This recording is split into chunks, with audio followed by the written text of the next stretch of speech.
Bienvenue à Bruxelles au Parlement européen pour Ici l'Europe. Le 8 mars, nous célébrons la journée de la femme. Mais l'Europe est-elle pleinement de la fête? La place des femmes est réputée privilégiée dans l'UE, cette construction démocratique très attachée à l'égalité des genres. Mais la lutte pour l'émancipation est-elle en train de s'essouffler, voire de subir des reculs, des atteintes? L'Union européenne ne donne pas forcément le bon exemple en matière de parité dans la composition de ses institutions, par exemple, ou dans ses projets législatifs. Par ailleurs, les écarts de salaire entre hommes et femmes, loin de se résorber, se renforceraient dans certains pays touchés par la crise économique. Alors pour en débattre aujourd'hui, 3 femmes, 4 même si je me compte, en fait, pour une fois, c'est du 100% féminin. Et pourtant, vous verrez qu'il y a des points de vue qui divergent. Entre vous, Karima Delli, bonjour. Vous êtes députée européenne.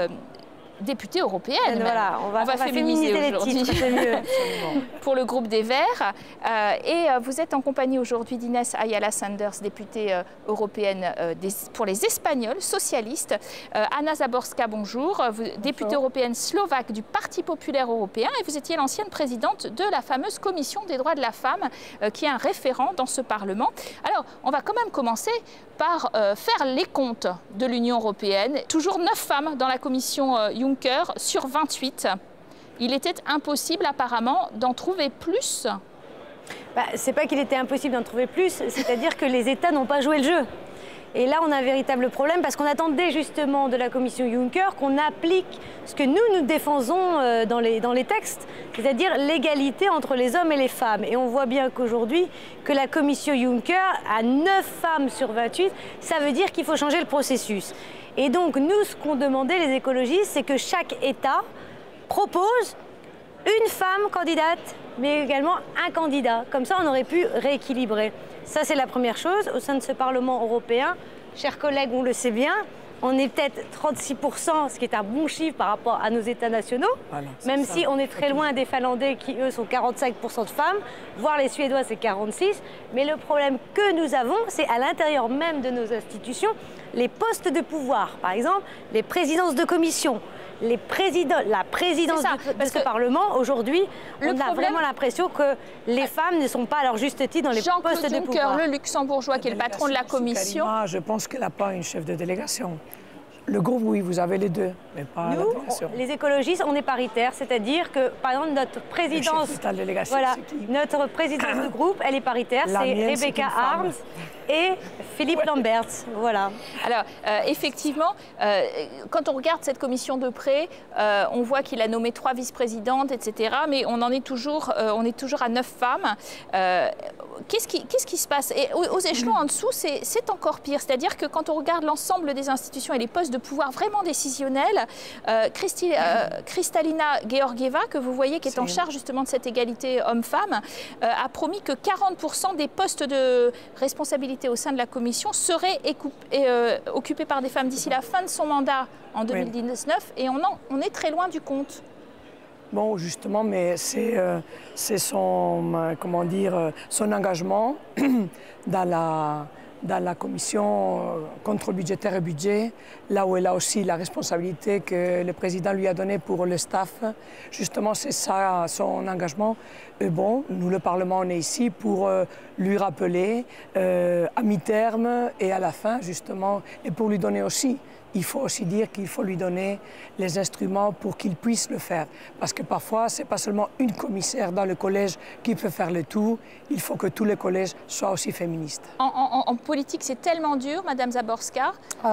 Mais il faudrait donc des quotas, peut-être, pour essayer de pousser les femmes sur le devant de la scène? Je peux dire que ce n'est pas facile. Mais si c'est ton 3e législature déjà, c'est ma 3e législature, et si je peux faire une comparaison, pendant la législature 2004-2009, il n'y avait que 3 femmes les présidents de commission.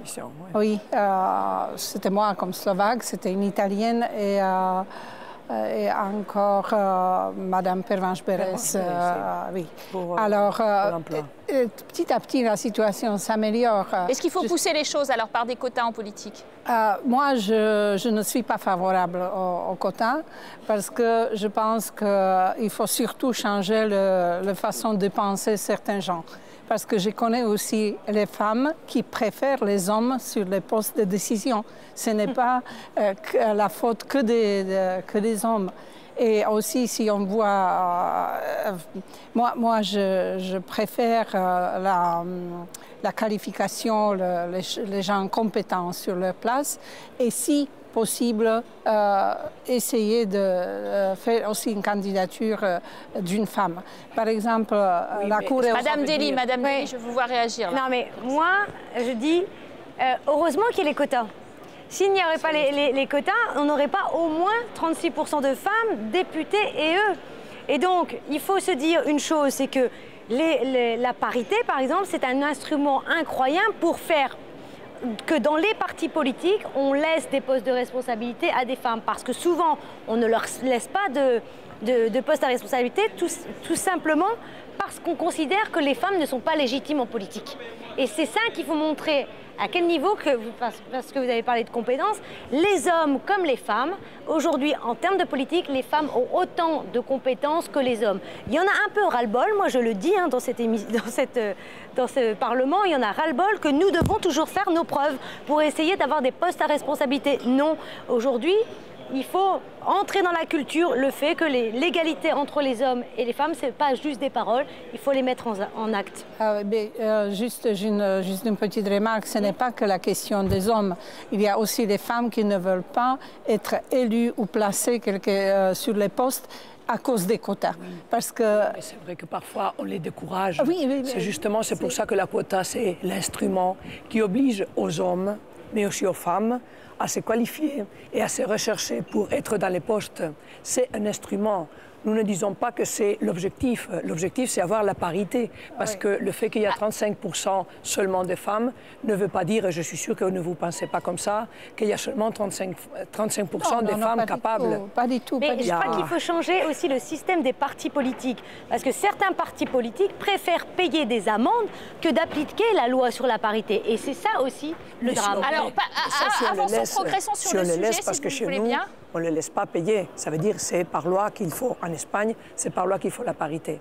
Alors, on progresse sur le sujet en allant dans le monde du travail, avec l'importance aussi que représente la garde des enfants. En Allemagne, la garde des enfants est un problème aigu, car dans ce pays fort développé, eh bien, le système de crèche l'est beaucoup moins. Du coup, le gouvernement d'Angela Merkel a cherché à répartir l'effort après l'accouchement entre la mère et le père, en instaurant un congé parental partagé.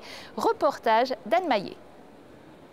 Norbert est un papa poule qui s'assume. Avec la naissance de sa fille Salomé il y a 11 mois, son travail est passé au second plan et il ne le regrette pas un instant. Sa femme et lui se relaient auprès de la petite. Chacun prendra en tout 7 mois de congé parental. Encore inimaginable il y a quelques années, ce modèle familial est de plus en plus répandu en Allemagne.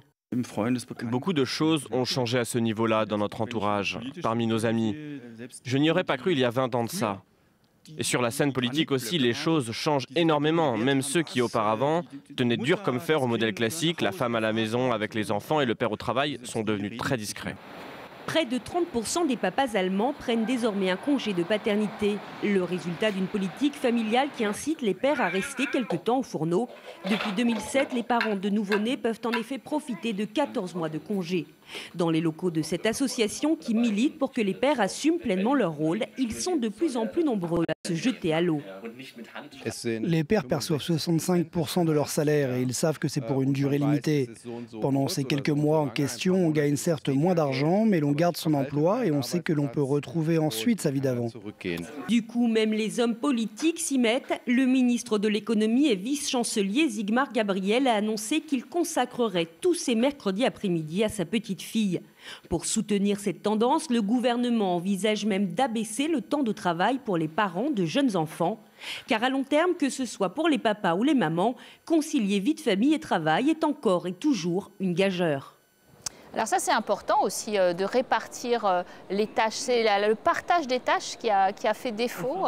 Et peut-être que c'est une solution aussi de garde pour ces petits-enfants. Oui, ça m'a toujours énormément touchée. Moi, je suis mariée avec un homme allemand, aussi socialiste, qui, justement, j'ai perçu la première fois que j'étais en Allemagne, j'étais normalement habituée à la France, où il y a une grande quota des femmes qui travaillent, et pourtant, alors, il y a des différents systèmes de garde, des gardes avec d'autres femmes, ou bien des crèches, et en Allemagne, ça n'existait plus du tout. Même, il y a eu un autre programme, pas celui-là, mais un autre programme qui donnait de l'argent pour les femmes, pour rester à la maison et avoir des enfants. Ça veut dire que c'est tout nouveau que l'Allemagne a ce programme, que moi je salue vraiment. Nous, en Espagne maintenant, pour le 8 mars, on a justement ces deux éléments importants. Une loi pour l'égalité de paye, de salaire, parce que ça c'est l'élément clé. Et aussi une loi pour la co-responsabilité. Alors on va en parler, mais Karima Delli, qui va garder les enfants? Ça vous évoque quelque chose, cette phrase? Ça n'a pas été prononcé au 19e siècle, mais bien très récemment par Laurent Fabius, devant la candidature de Ségolène Royal pour être présidente de la République en France. Qui va garder les enfants? C'est hyper sexiste comme propos. On ne dirait pas ça à un homme de qui va garder les enfants lorsqu'on est ministre ou député. Donc ça prouve aussi que dans la classe politique, il y a vraiment des hommes qui se permettent certains propos qui ne tiendraient pas justement à nos collègues masculins. C'est pour ça d'ailleurs que la journée du 8 mars l'an dernier, j'avais créé un Tumblr qui disait « Sinon, je fais de la politique ». Parce que par exemple, nous, nos collègues, moi j'ai reçu des propos assez sexistes qui me disaient « Mais votre discours est trop technique pour une femme ». Ce qui est assez scandaleux dans la mesure où on ne dira jamais ça à un homme. Mais je vais revenir sur votre reportage, sur ce fameux congé parental. Alors parental, ce qui est bien, c'est-à-dire qu'on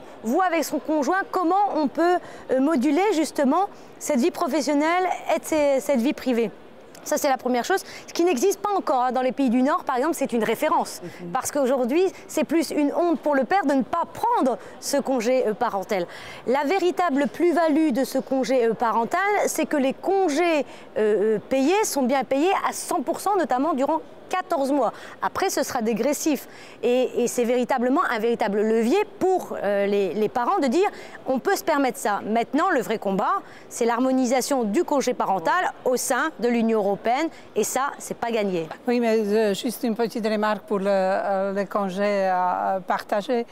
Je pense que la chose plus importante que la répartition du congé, c'est la paye pendant le congé de maternité ou de paternité.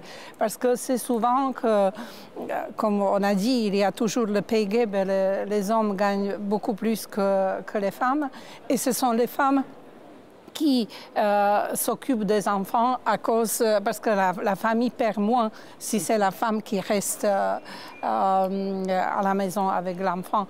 Alors s'il y a s'il y a 100% égalité de salaire pendant le congé de maternité et avant le congé, alors je pense qu'il y aura beaucoup plus d'hommes. Par exemple, en Slovaquie, nous avons aussi le père prend les congés, ils peuvent doubler les congés. Ce n'est pas le partage de la longueur entre les deux, mais c'est la femme. Il y a des cas où c'est l'homme qui peut prendre le congé de maternité. Donc vous êtes d'accord qu'au Parlement européen, il faut dire à la Commission européenne que la directive sur le congé parental, il faut qu'elle le mette en place. Pourquoi? Parce que là, dernièrement, la Commission européenne a dit cette fameuse directive du congé parental qui va harmoniser le fait qu'on va pouvoir atteindre 20 semaines payer 100%, que les hommes vont pouvoir avoir minimum 2 semaines, il faut absolument que la Commission européenne mette dans le débat public et que ce soit voté. Oui, alors, progressons dans le débat. Progressons sur l'égalité salariale.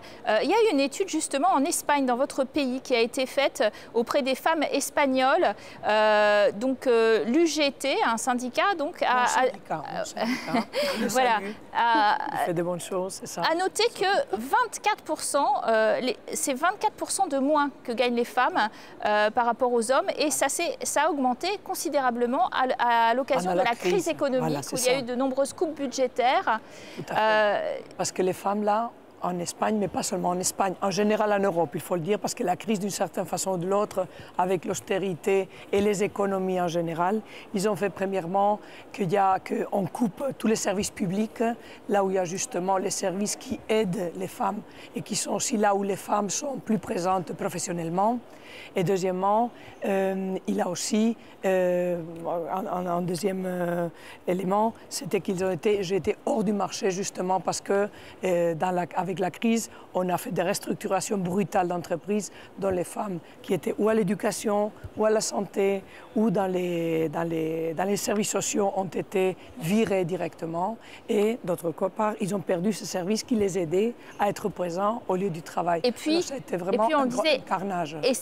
Essayer d'avoir, elles sont plus faibles devant l'accès au travail. On voit bien qu'elles sont plus touchées par le chômage, mais il y a aussi cette question du plafond de verre qu'il faut évoquer, puisqu'elle représente 20% des conseils d'administration. L'Allemagne a bougé sur cette question depuis décembre 2014 avec un projet de loi instaurant des quotas dans 108 entreprises, et la Commission européenne n'a pas réussi à imposer son propre projet de loi pour l'instant.